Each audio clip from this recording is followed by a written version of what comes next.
नमस्कार, कमोडिटी फटाफट में आपका स्वागत है। आपके साथ मैं हूं मानसी दवे और across the globe equity markets, commodity markets में यूएस, ईरान, इजराइल तनाव जो है, युद्ध की स्थिति जो है, उसका असर इस वक्त नजर आ रहा है और उसमें कमोडिटी मार्केट भी, नेचुरल गैस में लगातार तेजी, एनर्जी पैक में हम देख रहे हैं काफी हद तक उबाल, सुरक्षित निवेश के तौर पर सोने चांदी की मांग में लगातार बढ़ोतरी।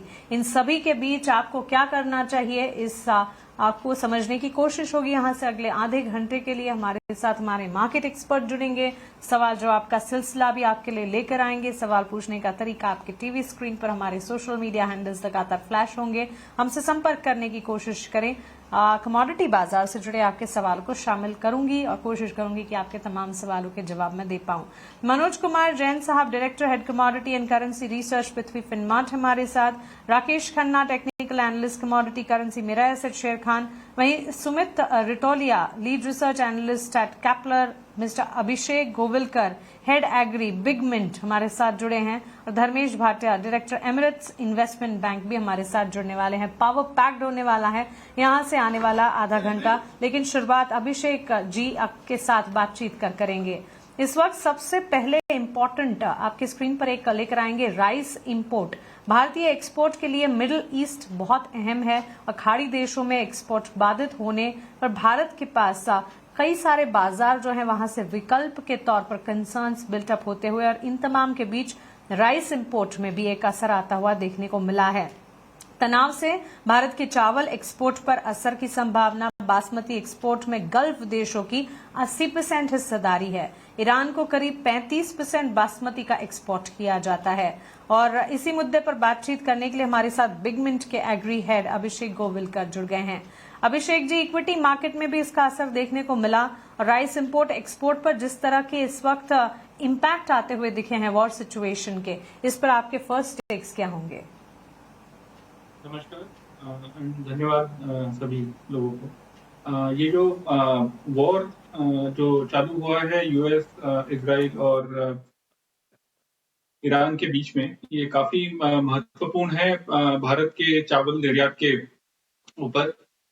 भारत का जो बासमती निर्यात है उसका ऑलमोस्ट 2/3 निर्यात जो है वो मिडिल ईस्ट कंट्रीज में, जिसमें ज्यादातर आपका ईरान, इराक, सऊदी अरब, यूएई, कतर, बहरीन और यमन वाले देश आते हैं। तो भारत का काफी बड़ा जो प्रीमियम चावल है, जो बासमती ग्रेड चावल है, वो मिडिल ईस्ट में एक्सपोर्ट होता है और ये युद्ध की वजह से काफी बड़ी समस्या खड़ी हो गई है भारत के निर्यात के ऊपर। और जिन लोगों ने अभी अपने कंटेनर या अपना एक्सपोर्ट पिछले हफ्ते, 2 हफ्ते, 10 दिन में पहले किया था, उनका भी अभी वहां पे डेस्टिनेशन पे पहुंचने, क्योंकि अभी वेसल्स ऑन द वे है और बीच में ही सब पूरा जो ट्रांजिट है वो रोक दिया गया है। तो वो अभी बहुत बड़ा असमंजस और कंफ्यूजन की स्थिति है ट्रेड में।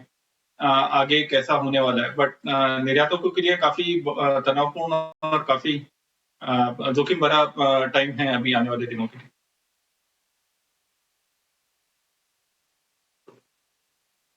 बिल्कुल बिल्कुल। अभिषेक जी, एक चीज ये भी आपसे समझना चाहूंगी कि क्या निर्यात में रुकावट आने से भारत में बासमती चावल की घरेलू कीमतों पर भी असर पड़ता दिख सकता है? अगर हाँ तो कितना?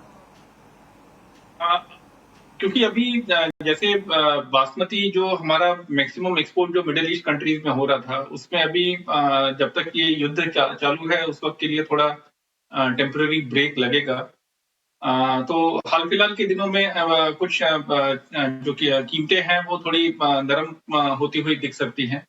बहुत ज्यादा डीप यानी बहुत ज्यादा करेक्शन तो एंटिसिपेटेड नहीं है, क्योंकि नीचे के लेवल पे जो मिलर्स हैं वो भी बेचने के लिए इच्छुक नहीं है। सो ट्रेड में थोड़ा अभी असमंजस है, बट कीमतें थोड़ी बहुत नरमी के साथ ट्रेड होती हुई दिख सकती हैं।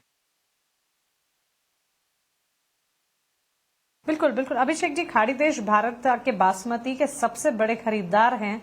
अकेले ईरान की हिस्सेदारी की अगर मैं बात करूं, 35% हिस्सा है।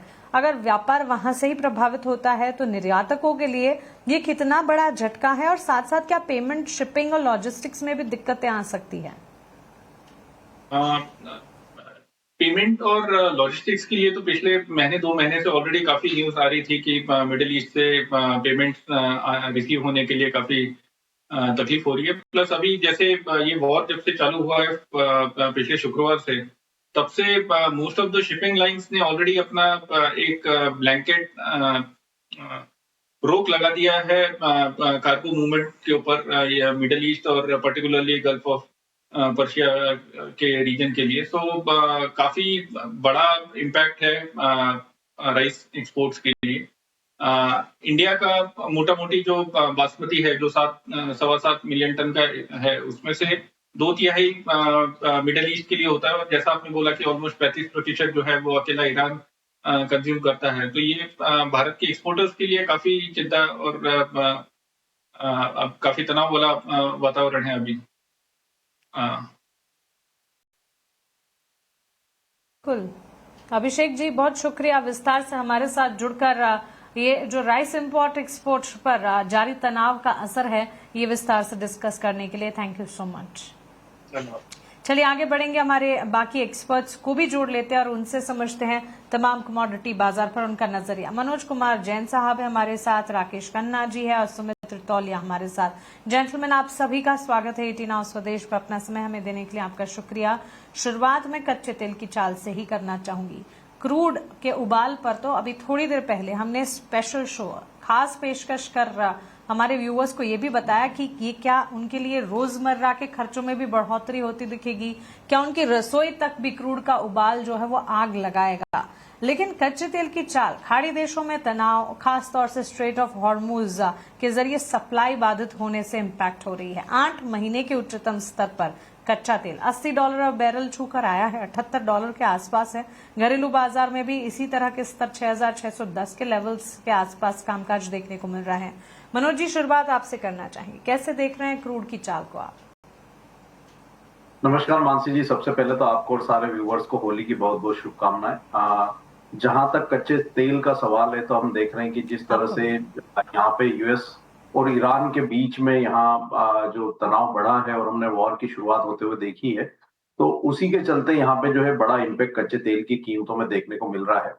पिछले सप्ताह भी जब हम बात कर रहे थे तो वहां पे हमने साफ तौर पर कहा था कि कच्चे तेल एक वहां पे ब्रेकआउट के लेवल पर खड़ा है और वहां से एक बड़ी रैली जो है उसमें देखने को मिल सकती है। और हमने देखा कि जिस तरह से मध्य पूर्व में तनाव बढ़ा और स्पेशली यहाँ पे जो स्ट्रेट ऑफ हॉर्मुज को बंद करने की जो बातें आ रही है और वहां से लगभग दुनिया के 20% तेल का परिवहन होता है, तो उसी के चलते हम देख रहे हैं कि कीमतों में आज 10% तक की भी बढ़त देखने को मिली है।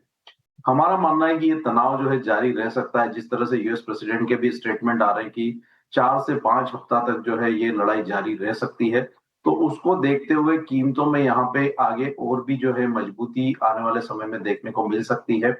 हमारा मानना है कि WTI की जो कीमतें हैं वो $80 बैरल और जो ब्रेंट की कीमतें हैं वो 85 से $90 बैरल तक के जो स्तर है वो टेस्ट कर सकती है। तो यहाँ पे बाय ऑन डिप्स की रणनीति रखना चाहिए। हमारा मानना है कि आज काफी बड़ी तेजी जो है कीमतों में आती हुई नजर आई है। अगर कोई भी डीपर करेक्शन आता है 6,400 तक, तो वो फिर एक अपॉर्चुनिटी होगी कच्चे तेल में बाइंग के लिए। आज से 6,400 के स्तर पर मार्च वायदा खरीदना चाहिए 6,160 के स्टॉप लॉस से। टारगेट यहाँ पे 6,800 इस सप्ताह तक के लिए रखे जा सकते हैं।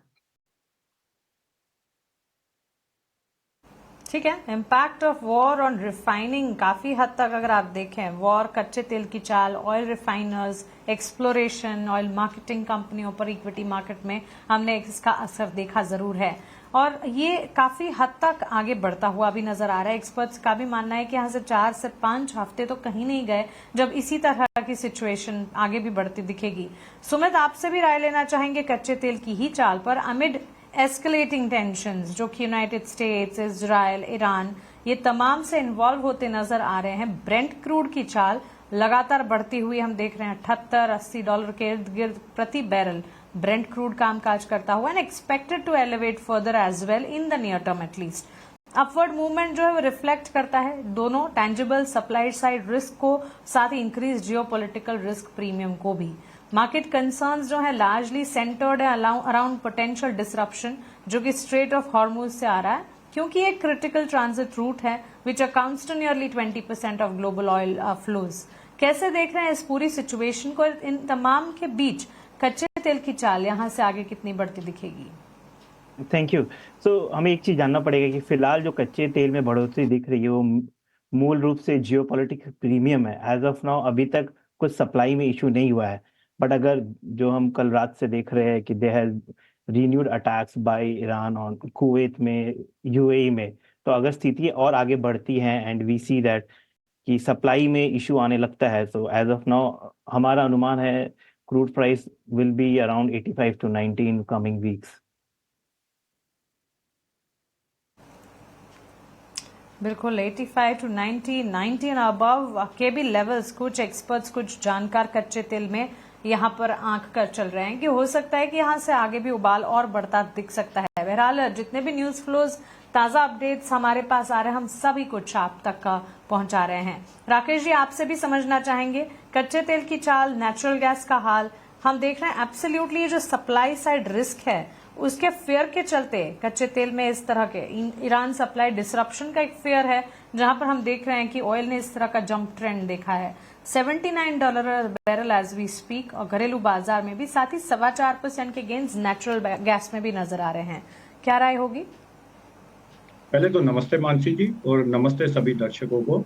लास्ट वीक भी शो में जैसे आपने बहुत इंपॉर्टेंट पॉइंट ये इजराइल और ईरान का जियोपॉलिटिकल टेंशन कवर किया ही था, तो उसका इम्पैक्ट अभी आज हमें देखने भी मिल रहा है। एक्चुअल देखा जाए तो एट प्रेजेंट देखा जाए तो ये क्रूड ऑयल में ट्रेंड रिवर्सल हो चुका है पूरी तरह से। जैसे गोल्ड सिल्वर में 2025 में हमने एक बहुत अच्छा अप मूव देखा था, तो ये ईयर अभी स्टार्टिंग ऑफ द ईयर में ही क्रूड ऑयल वो चीज करने जा रहा है। क्रूड ऑयल ने एक बहुत अच्छा वीकली ब्रेकआउट भी दिया है डिसेंडिंग चैनल से, और हम काफी बुलिश है क्रूड ऑयल में। अब WTI में $70 एक बहुत स्ट्रॉन्ग सपोर्ट है, और 65 यहाँ से पोजिशनली भी अगर हम देखें तो हम लोग भी $85 to $100 का टारगेट ऊपर में देख रहे हैं। इंडियन रुपी टर्म में भी डिप मिलता है तो क्रूड में बाई ही रहना चाहिए। नीचे में 5800 6000 ये बहुत स्ट्रॉन्ग सपोर्ट है। करंट लेवल पे आज गैप अप हुआ था तो यहाँ पे बाई नहीं करना चाहिए। थोड़ा नीचे डिप मिलता है तो वहां पे आप क्रूड ऑयल बाय कर सकते हो 6300 लेवल पे, और हमारा टारगेट इसमें काफी पोजिशनली स्ट्रॉन्ग है, जहां हम 7000 और 7500 तक भी देख रहे हैं क्रूड ऑयल में। तो हर डिप में बाय करना चाहिए। ओवरऑल ट्रेंड इसमें काफी स्ट्रॉन्ग लग रहा है।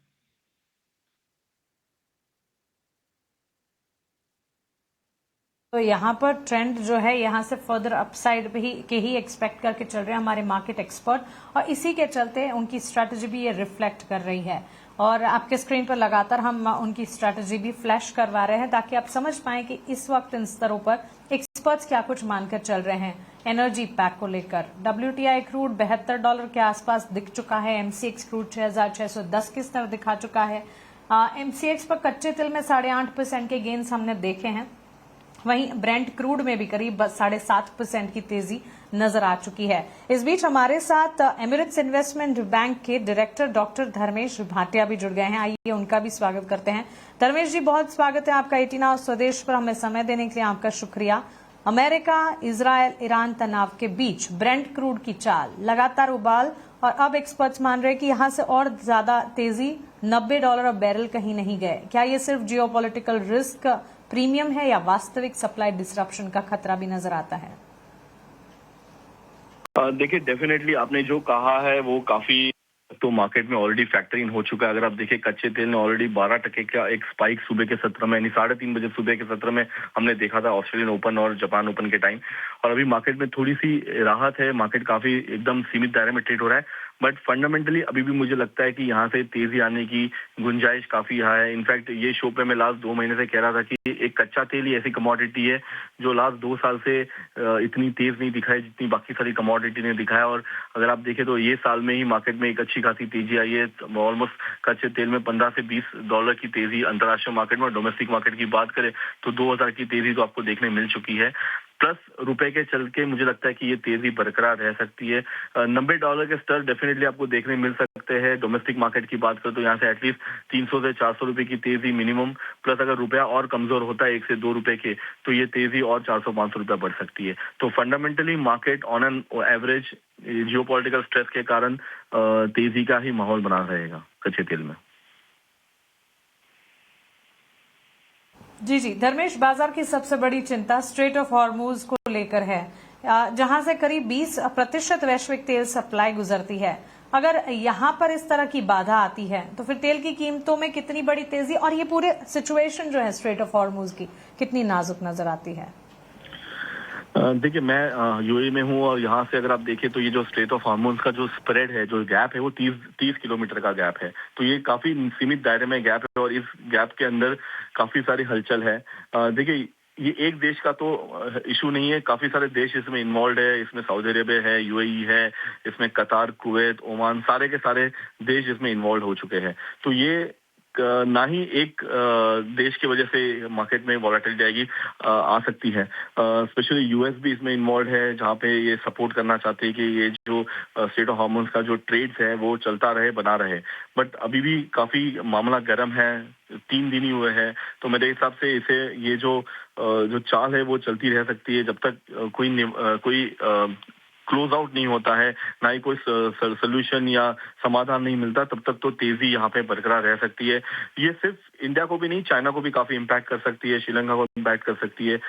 तो मेरे हिसाब से बाकी सारे देश भी इसे प्रेशर करेंगे कि ये वॉर की जो स्थिति है वो जल्दी से जल्दी निपट जाए और सब समझौता हो जाए। तो मेरे हिसाब से छोटी अवधि के लिए तो स्ट्रेस बना रहेगा मार्केट में और तेजी बरकरार रह सकती है। मुझे लगता है कि 7,000 के स्तर आपको डोमेस्टिक मार्केट में एमसीएक्स में देखने मिल सकते हैं, जो यहाँ से और 500 रुपए की तेजी मैं महसूस करता हूँ आने वाली है। जी जी, धर्मेश जी, एक सवाल, आप यूएई में इस वक्त मौजूद हैं और लिटरली यहाँ पर ईरान मिसाइल ड्रोन अटैक्स जो हैं वो यूएई के भी कई क्षेत्रों पर होते दिखे हैं। In fact black smoke over Dubai skyline की भी बात होती दिखी है। आप वहां पर मौजूद हैं, कितना सीरियस है मामला और क्या आप सुरक्षित हैं? डेफिनेटली यहाँ पे सब कुछ कंट्रोल में है। इनफैक्ट यहाँ की गवर्नमेंट काफी सपोर्ट कर रही है। नो डाउट सपोर्ट और रहेगा, बट वॉर जोन तो डेफिनेटली है। नॉर्मल लाइफ चल रहा है, स्कूल, मॉल्स, एवरीथिंग सब कुछ चालू है। हम ऑफिस भी जा रहे हैं, तो यहाँ पे एज सच कोई संभावना इतनी हाई दिख नहीं रही है। जो टारगेटेड एरिया है वो स्पेशली यूएस एयरबेस की तरफ है, ना ही सिविलियन की तरफ। बट जो भी है, मेरे हिसाब से गवर्नमेंट ने काफी अच्छा यहाँ पे विकल्प किया है, सब कुछ सपोर्ट किया है, हर चीज में इन्होंने अपडेट किया है। खाने पीने के लाइट बिल, फोन, सब कुछ चल रहा है। तो मेरे हिसाब से ऐसा लग नहीं रहा कि यहाँ पे कुछ इशू है। बिल्कुल धर्मेश, ख्याल रखिएगा अपने परिवार का और थैंक यू सो मच हमारे साथ जुड़कर ये सारे अपडेट्स में बताने के लिए। शुक्रिया। आगे बढ़ेंगे और राकेश जी, अब आपसे कच्चे तेल की चाल पर एक टेक जानना चाहेंगे, उसके बाद बुलियन मार्केट के हाल पर टच बेस करेंगे। लेकिन तनाव अगर लंबा चलता है तो फिर क्या लगता है कच्चे तेल की चाल यहां से कितना एस्केलेटिंग ट्रेंड और ये ओवरऑल भारत में पेट्रोल डीजल की कीमतों में भी बढ़ोतरी का एक कारण हो सकता है? क्या लगता है आपको, सरकार टैक्स एडजस्टमेंट से इसे संभाल सकती है? इस वक्त सिचुएशन सिनेरियो कच्चे तेल की चाल पर आपके टेक्स क्या हैं? पहले तो मानसी जी, मैं इसका एक छोटे से एग्जांपल से स्टार्ट करूंगा। जब रशिया यूक्रेन का वॉर हुआ था तभी भी ऐसा लगा था कि जल्दी निपट जाएगा और सब कुछ इजीली हो जाएगा, बट ये वॉर इतना इजी नहीं है और ये काफी बढ़ चुका है। प्लस जो धर्मेश जी ने बोला, बहुत मेजर पॉइंट था कि रुपी फैक्टर भी एक बहुत इंपॉर्टेंट क्रूशियल होगा जो कच्चे तेल के प्राइस और पेट्रोल और डीजल के प्राइस बढ़ाने के लिए। तो वहां भी देखा जाए तो जो क्रूड ऑयल का प्राइस है, जो WTI में भी, वो भी पॉजिटिव लग रहा है। और साथ में रुपी भी अगर आपका डेप्रिशिएट होगा तो मतलब वीक होगा तो डॉलर स्ट्रांग होगा उधर, तो ये सपोर्ट करेगा और क्रूड ऑयल प्राइस को ऊपर जाने के लिए, जिससे इसमें बहुत ही ट्रेंड स्ट्रांग लग रहा है। और टेक्निकली और फंडामेंटली अगर दोनों चीज देखा जाए तो एक सपोर्टिव है, जिसमें न्यूज भी सपोर्ट कर रहा है और टेक्निकली भी ब्रेकआउट दिख चुके हैं। तो इसमें कोई गुंजाइश ही नहीं है कि ये प्राइस अब यहाँ पे रुकेगा। ओवरऑल इसमें ट्रेंड काफी स्ट्रांग है और 7,000 और 7,500 तक तो देख रहे हैं। डॉलर टर्म में आप $100 भी इसे देखेंगे, जिससे गोल्ड सिल्वर में भी एक नया हाई बनते हुए देखा था, तो तभी भी शॉक लगा था। बट क्रूड ऑयल में भी सेम वही चीज होने की पूरी संभावना है। एब्सोल्युटली। अब क्विकली बात कर लेते हैं सेफ हेवन प्ले की।